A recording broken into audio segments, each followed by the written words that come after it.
Today, my guest is Matt Hawley. Matt is based on the Space Coast of Florida, and he's a firefighter, he's a property inspector, and he's also a multifamily investor.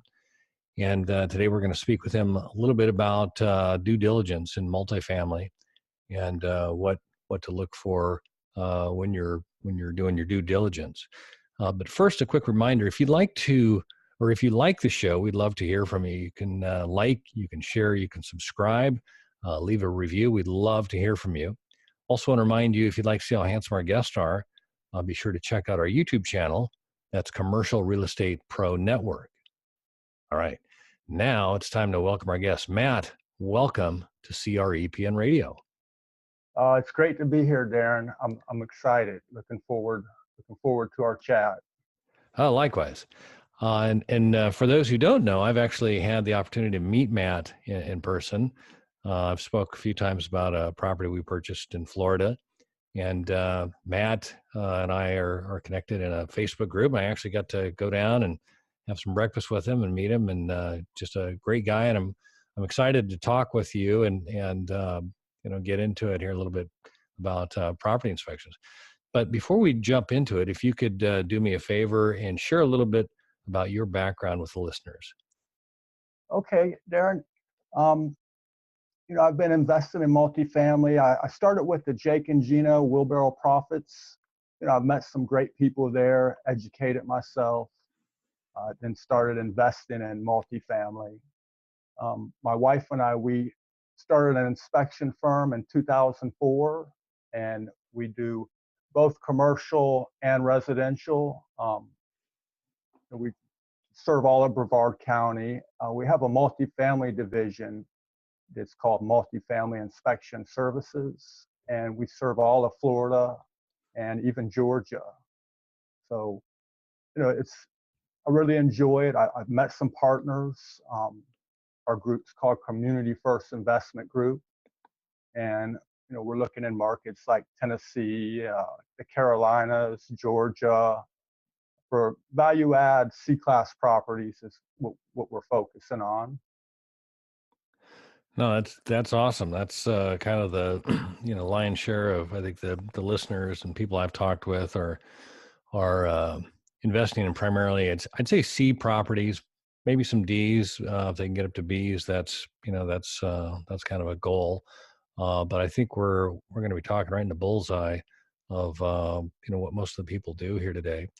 I'm just curious, knowing that you're also a firefighter.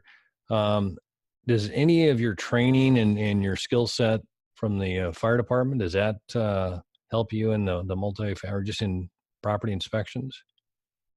Actually, it does. Some of the fire officer courses, some of them are building construction related, and fire inspection related. So I've taken some building construction classes through the fire service, and like codes and standards, fire suppression systems. Those things are outside the scope of a commercial inspection or a home inspection, but it's still good to have the, little baseline knowledge on it. Sure. No, I was just kind of curious on that, if there's kind of a bleed through or kind of an overlap or a little bit more in-depth information. It's been helpful. It's, we've had calls with like the smell of smoke or a burning electrical smell. And doing property inspections, I use an infrared camera. So, using that almost daily, I'll grab the infrared camera off the engine, and it kind of gives me a little, I just use the infrared so much, it, kind of been helpful transition, the two. Sure. Well, let's talk a little bit about this. You do inspections as an occupation, and you also are an investor. So, and you, the properties you've invested in, are they C-class properties? They are. They're C-class. One was a 62 unit, and it was a heavy value add. We had to do a lot of renovations. We actually have renovations going on now. And then the second property was a C-class, and it was a joint syndication, but it's more of a light value add. But they've both been C-class properties. Okay. So let's talk about, some of the, I guess the benefits of an inspection. From an investor standpoint, if they're looking to get to buy a property, they've got a letter of intent in. Now they've got a purchase and sale agreement. It's time to do their due diligence. What do you see as some of the benefits from both an investor? Actually, if you can answer this, even maybe from an investor standpoint, what do you see the benefits of an inspection? There's the benefits. A lot of it, from just due diligence all the way to your underwriting. And a property inspection can play a critical role in, kind of knowing how to set your operating budget, your capital expenditure budget, looking for any problematic materials or problematic systems, especially with some of these older C-class properties. There's just a lot of things that can be identified during a home inspection or property commercial inspection that, can save you potentially thousands of dollars down the road. Sure. No, and that's exactly what I wanted to kind of get into with you is, and I think maybe and I'll ask you these questions, and if there's a better way to frame them, please, direct me here. But as far as the inspection goes, I mean, can you describe some of the elements of the inspection that what you would be inspecting and what somebody could expect to get on a report? Absolutely. With the inspection, we're looking at all the building, the major systems, the roofing, the electrical systems, the plumbing, the heating and cooling. We're looking at looking for, like, for roofing, for example, we're looking for any kind of errors in installation, improper flashing, remaining useful life of the roofing material.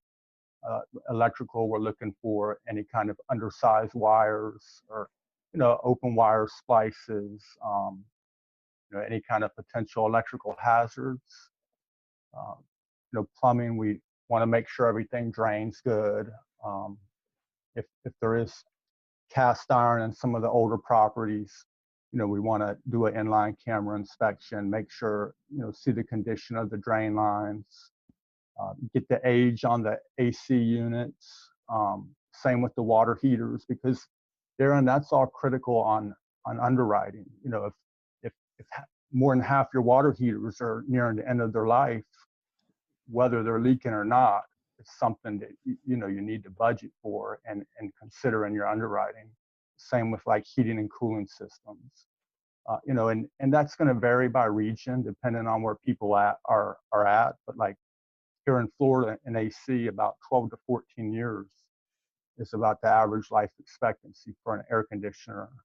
So if the unit's nearing that age, even though it's working, I would want to underwrite, at least put that into a capital expenditure budget. Right. No, I tell you, those are words of wisdom, and having bought an older property and kind of a competitive situation and not fully accounting for some of that stuff, I've learned the importance of a capital budget. I'm wondering if you could kind of take us through. You mentioned. Let's go back up to like roof. You mentioned like the materials. Is the if, let's say, everything's working properly, is it basically then what the estimated life expectancy of the roof is? Is that kind of where it comes from if there's no significant problems or no noticeable problems? Yeah, absolutely. Because from an insurance standpoint too, a lot of the insurance companies, they want to see that there's at least 3 to 5 years of remaining life on the roof. So, assuming everything was installed correctly and there was no evidence of leaking, you'd want to know that you had at least 3 to 5 years left on the roof. Okay. And you mentioned electrical. I think that's one that people might not fully understand or have some surprises as they go through an inspection if they find, if they're not aware of, or they don't have an inspector that's making them aware of, or the seller hadn't made them aware of, they might be surprised. Can you describe a few of the things you found or that buyers should be aware of and look for? Yeah, with electrical, that's a big one, especially with some of the, a lot of the C-class properties are 30 years or older. So, there's a lot of, things that they can be on the lookout for when they're doing their walkthrough, just even prior to purchasing the building. There's panel brands like Federal Pacific Electric. That's a brand, or FPE panels. They were really common from like 1950s through even as late as the 1980s. And your listeners can identify them. There's the tips of the breakers are red. That's one of their distinctive features. And the panel will say Federal Pacific stab lock breakers. And these breakers are just known to have a higher than average failure rate, with the breakers not tripping when they're designed to trip, which has led to some actual fires. So, if the units have FPE panels, it's something that they definitely want to, underwrite for. I mean, I would underwrite for total replacement of each panel if, the units had that. The same too, there's another brand called Zinsco. They were real common in the 70s. They're also problematic. And what they did is Zinsco just rebranded and called themselves Sylvania. So the Zinsco and Sylvania panels are one and the same, and they're another problematic panel that it's kind of the same category as the FPE panels. I would budget to underwrite that for total replacement. And we actually, Darren, with the 62 unit, it had Sylvania brand panels in it. And an insurance inspector came out, and about 2 months later, we received a letter that we have to replace every panel. So we have 62 of them that need to be replaced. Yeah, and those, if you haven't budgeted for those, hadn't planned on that's probably a little bit surprise to your budget, I'm guessing. Oh, absolutely. I mean, we're getting bids right now, but I mean, if it was under $1,000 a panel, I'd be surprised. Right.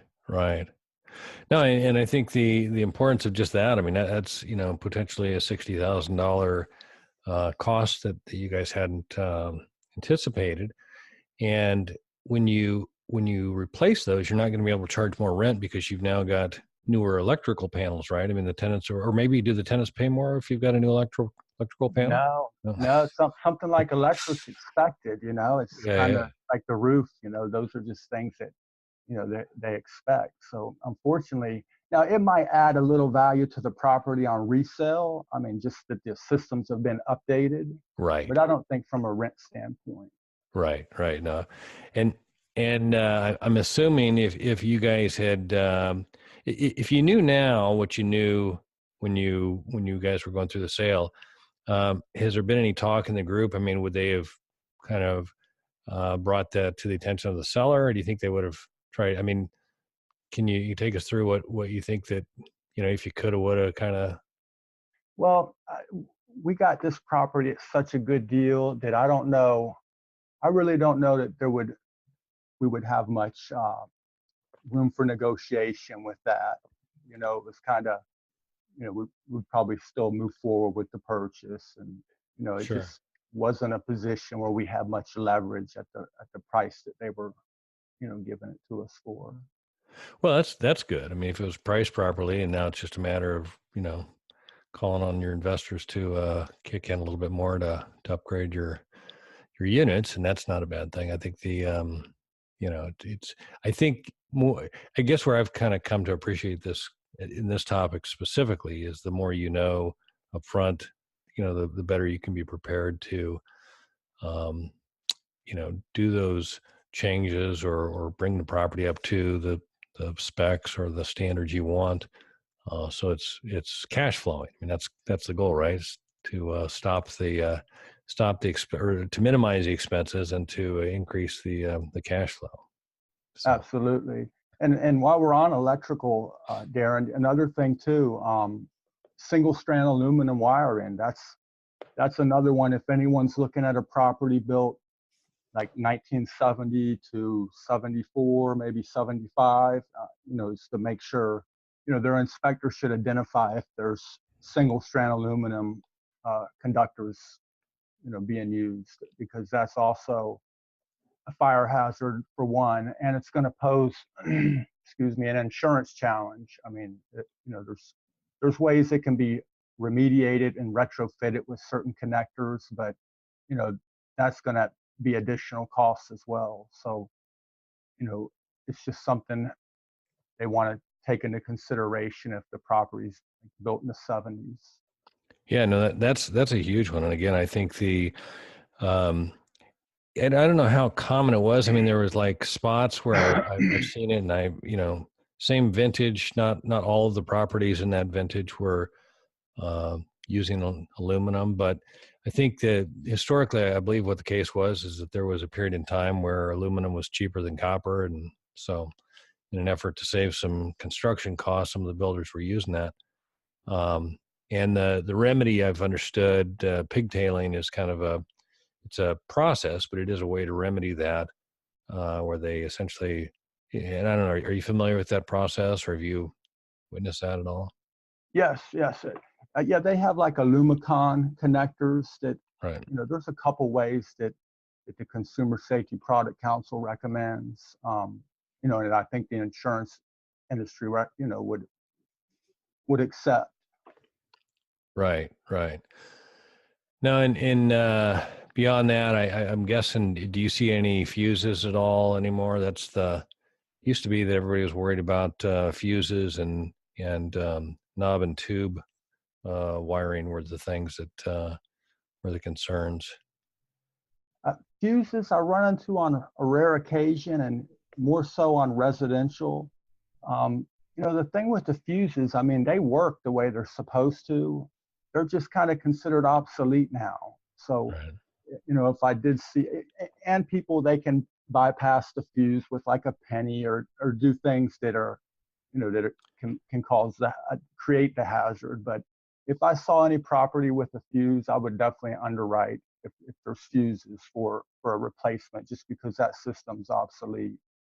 Right, right. Um, on electrical, I mean, that's pretty thorough. We've talked about the panels. We've talked about the different types of wiring. Um, is there anything else on electrical you're seeing? No, I mean, I would say those are probably the big ones. Keep an eye out for the FPE panels, the Sylvania or Zinsco panels. Okay. The property's built in the 70s. Make sure it's inspected and ensure there's no single strand aluminum conductor. Okay. And just a side note, let the listeners know and share with you, Matt. I know we've got a one company in particular, as far as an insurance company we deal with, that is kind of beginning to pay attention to, not beginning to, they are focused on it, is the amperage to the actual units. And they're requiring that all of the units have a 100 amp service. And I think that if the apartments were originally designed for all electrical appliances and that's probably the case. But I know, at least here in the Northwest, where if there's gas furnace, gas hot water, maybe a gas stove, um, you've lowered that load or demand for electrical need, and so some of the units have less than 100 amps. And so that's become an issue. And if that's the case, then they require an electrical inspection on top of that as well. That's the No, go same ahead. thing here. Same No, thing here, Darren. Any ampacity, 100, it should be a minimum of 100 amps. okay. Anything less than that, they're going to want it, most likely want it upgraded to at least 100 amps. Okay. Let's talk a little bit about plumbing. You mentioned the cast iron.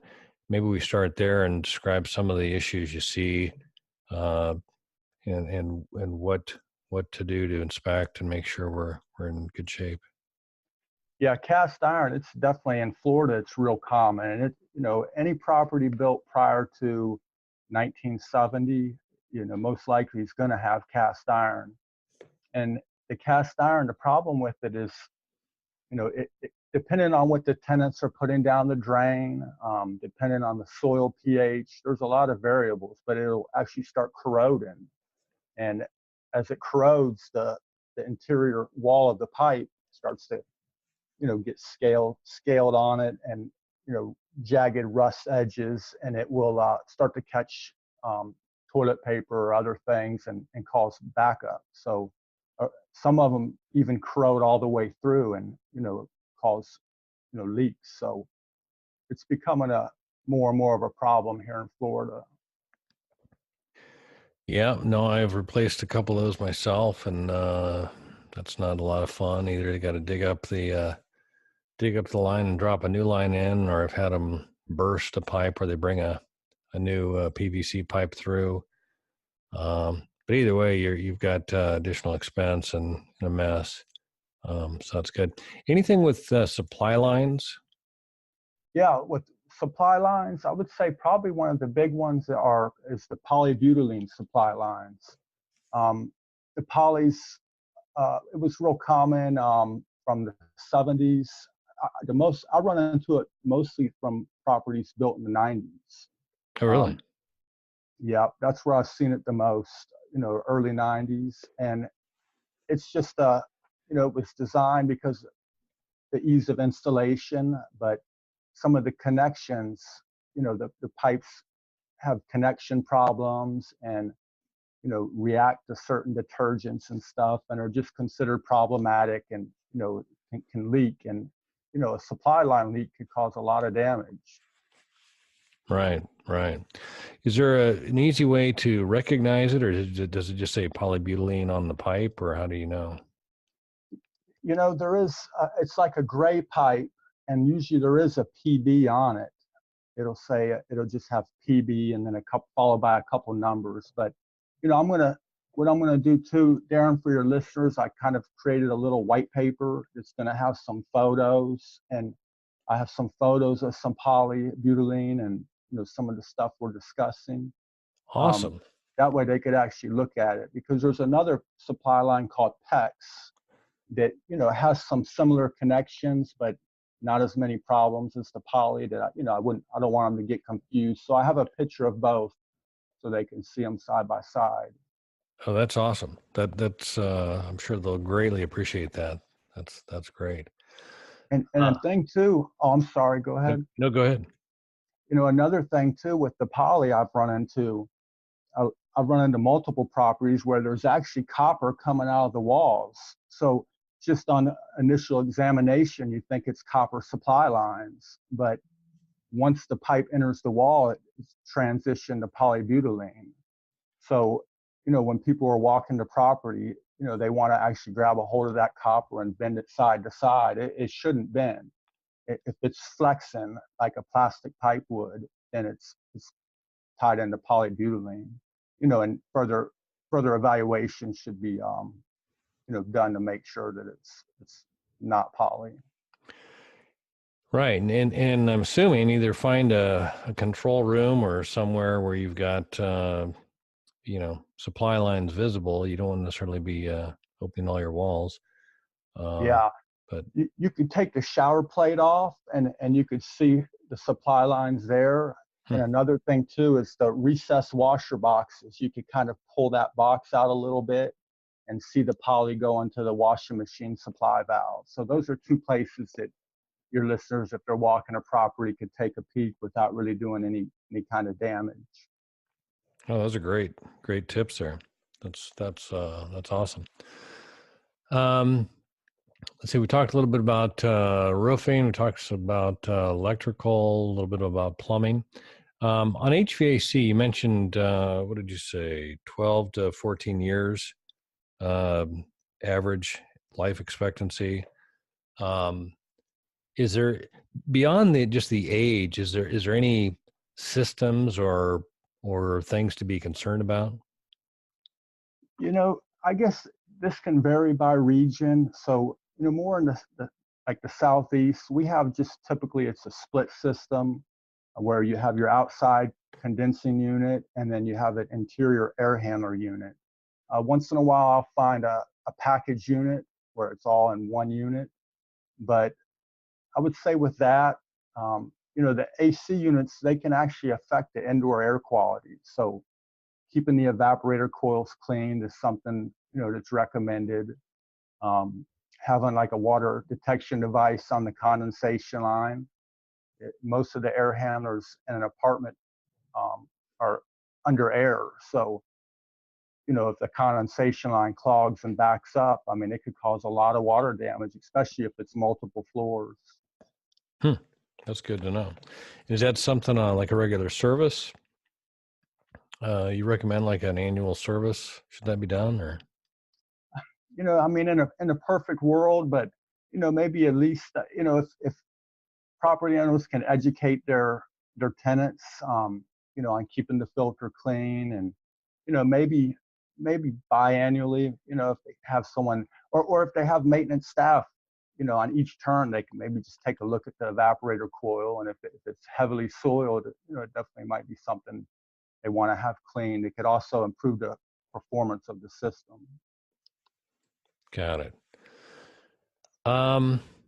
Curious if you can point out, maybe, is there an inspection you've done that was like a surprise? I mean, you mentioned the one you guys came through with the panel box, but have you run into any others, especially specifically with multifamily? Is there any that you could describe that changed the course of a deal, or possibly the seller or the buyer backed out, or anything like that you can talk about? I would say just surprise-wise, like things that weren't disclosed that should have been. I've seen some with some fire damage. A lot of the damage was remediated, but it was never disclosed to the buyer that that there was any fire damage, and they found out further along in their due diligence that there was some fire damage. Just luckily it was all remediated and wasn't an issue, but it was something that should have been disclosed. Things like the FPE panels, just some of the stuff we've talked about, roof leaks, the building envelope, water intrusion getting in. Here we have a lot of wind-driven rains. So, keeping the exterior of the property, sealed is important. I've found water intrusion with the infrared camera that wasn't visible with the eye, and a lot of it was leaking in around windows or through settlement cracks. Nothing too crazy. No, and actually, you bring up a point here that I wanted to go down a little bit. Mostly what we've been talking about are the four systems, building systems: roof, electric, heating, plumbing. Just from an exterior standpoint, is there anything you look for in an inspection that are, things that the buyer should be concerned with or recognize are going to be issues or Oh, potential? absolutely. The like as far as just the structural in general, you want to look for like settlement cracks if it's a block structure, or even a wood frame structure with stucco. Anything more than 1/8 of an inch, it could be indicative of some excessive settlement going on. You want to look at the parking lot for low spots, for signs of improper drainage in the parking lot. Usually you can see where water is ponded. Then simple things like just keeping the vegetation off the roof and the property is another one that's important. And just good preventive maintenance is just really an important part of owning a multifamily property, is keeping it maintained. Right. I wanted to acknowledge you've got a Facebook page that I know you've been posting some stuff I've seen here lately. What was the name of that? What do you call it? Multifamily Multi, Inspection Services? Is that yeah, that's it. one of the things I saw you post recently had to do with railings and the distance between the wickets. Can you talk a little bit about that? Yeah, a lot of these older C-class properties, Darren, a lot of their codes predate the current requirements. So things like the railings should be spaced, like the spindles should be no wider than say like a 4 inches apart. Um, and that's something I've seen on older properties where they have them, like 6 inches apart at the top of a stair landing or something. And if you think about it, like a little toddler or something could easily, you know, fit through that, and it could pose a liability and and an injury to a tenant. Right, right. No, that's definitely. I know insurance. That's a big issue, and like you mentioned, the parking lots and walkways. All of these things that are potential trip and fall hazards or big deals there. Um, so we've talked about kind of like the exterior. We talked about the systems. In just the walkthrough in the interiors, is there anything that just as a walkthrough thing that you would look for that without diving into the systems that buyers should kind of be on the lookout for? Oh, definitely. I would look for any kind of staining, like stains on the ceilings or around windows. Another thing too, just walking a unit that they want to check is, push on the shower walls, especially if it's tile, and make sure that the backer board's not damaged, because a lot of these units, they'll have water damaged backer board, and that's something that's going to have to be addressed. So I would look for that. You want to check the condition of the cabinets, the countertops, make sure the drawers are in working condition. um, Look for like overloaded extension cords that the tenant might be using. I, I guess it depends too on the repositioning plan, but I would say some of the bigger ticket items would be like cabinets, shower walls, and just looking for roof leaks, whether it's a roof leak or it could be a plumbing leak. If it's a two-story unit, it could be from the unit above. Right, right. No, that's those are all good things and good tells. And if you don't catch them up front, you'll probably be dealing with them. Or I mean, even if you bring them in a negotiation or you don't, you'll still be dealing with them. So good, good to know. Um, Looking down my list of inspection questions, is there anything that I should have asked you that you're going, Darren? When are you going to ask me about this? No, actually, Darren, you covered it good. Uh, you covered everything good, and I don't know. I listen to your podcast a lot, and I don't think you plug yourself enough. I mean, you're a huge resource for insurance, and I don't know if your listeners know, but you can answer a lot of their questions, and you also can write policies for commercial property. So I just wanted to plug you because I don't hear you plug yourself too often, and you're a great resource. Well, I appreciate that. Um, I do have a new question I'm asking my guest here in 2019 going forward, and has to do with risk. Um, and as you mentioned, an insurance broker, one of the things we look at is risk. There's essentially a couple different strategies when you're trying to manage risk. You can avoid the risk, you can minimize the risk, or you can transfer the risk, and that's where insurance comes into play. So what I'm trying to ask my guest, and if you're willing, I'd love to hear your thoughts on this. And it doesn't have to be an insurance related answer, but I'm asking people, what do they see as the biggest risk that they face, either as an investor or that they see investors facing? And with that, if there's a strategy that you see as a remedy to that, can you speak to what you see as the biggest risk investors face?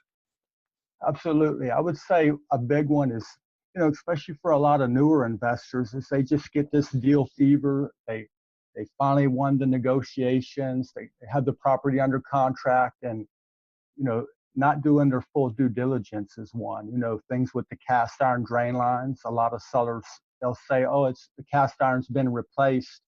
Usually, it's only been replaced from the building to the road. There's still cast iron in the slab, so they might skip a camera inspection, to save a few bucks. I think that's can cause a risk for them.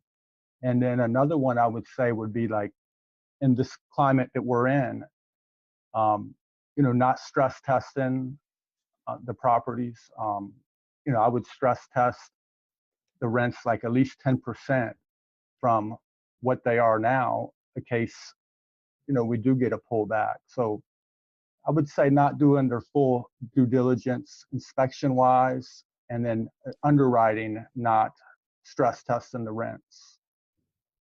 No, I think that's really wise, because I think that there's, or at least the era we're in here. Clearly, we've been on a run up for a number of years, and whether you believe we're at the top or not, things that go up usually come down, and so if you're not prepared for it, you might get caught. So that's good stuff. Well, that's great. Matt, where can the listeners go if they'd like to learn more or connect with you? My website is multifamilyinspector.com. My email is matt@cfigwealth.com. And then our investment website is cfigwealth.com. And Darren, if any of your listeners ever have any questions about a property they're looking at, or maybe an inspection report, and they just want a second opinion, I'd be happy to give them, review the report and answer any questions, or just give them a second set of eyes. So definitely, I'm here to help. That's awesome. I certainly appreciate that, and I'm certain you'll get some calls, because I think that I'm constantly finding buyers or investors looking at properties, and there's something that doesn't make sense, or just that second opinion or input there. That's a great help, and I recommend everybody do that, whether it be for inspections or anything else, because if you don't know and you assume something, you're probably going to be the one that's caught on the bag there. So that's great. Man, I've enjoyed this tremendously, and I was looking forward to it for quite a while now, and I'm glad we finally got to do it. And I just want to say thanks for taking the time, and hope we can do it again soon. Oh, thank you, Darren. I really enjoyed it. I appreciate it. Thank you, and y'all have a great day. Hope your listeners have a great day too. All right, man. For our listeners, if you like this episode, please don't forget to like, share, and subscribe. Remember, the more you know, the more you grow. That's all we've got this week. Until next time, thanks for listening to Commercial Real Estate Pro Network's CREPN Radio.